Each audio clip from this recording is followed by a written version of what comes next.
So, we have a lot of words. It's a construction question. Given a square, I can do that. We are going to take the midpoint of the base. Check. Place the point of the compass. I got a compass. And the other end at the upper right corner. All right, so there's my radius arm, right?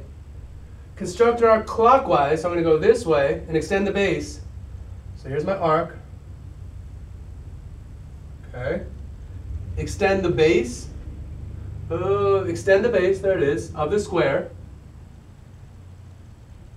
Now, whose radius from the midpoint base to the upper right vertex?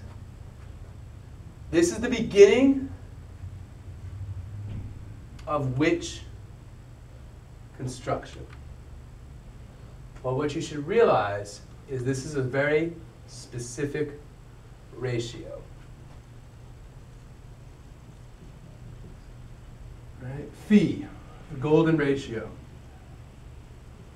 The golden ratio shows up so many times in nature. It shows up in our human body. And it was absolutely loved by the Renaissance artists. If you look at the constructions of their canvases, actually, most of them were in the golden rectangle form, which is √5 plus 1 divided by 2.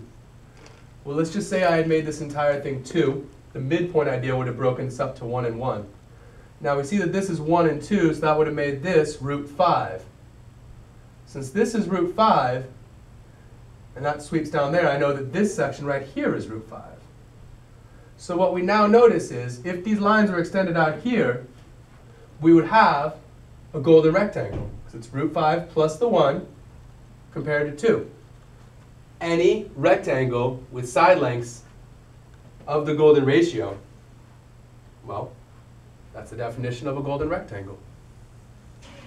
On the actual CSET, it could tell you to go ahead and complete the rest of the shape. Maybe, maybe not. At this point, though, you should already realize, without this placed, exactly what you're drawing. One thing that's cool, this whole thing is a rectangle, and this is a golden rectangle. Kind of cool, right? This is a golden rectangle, as is this entire thing. Now, which of the above are traps? I would say this isosceles trapezoid is kind of a trap, because if I were to extend something over there, and I were actually drawing something, and it came kind of over here, I might be able to construct in some ways an isosceles trapezoid. But most specifically, what is it?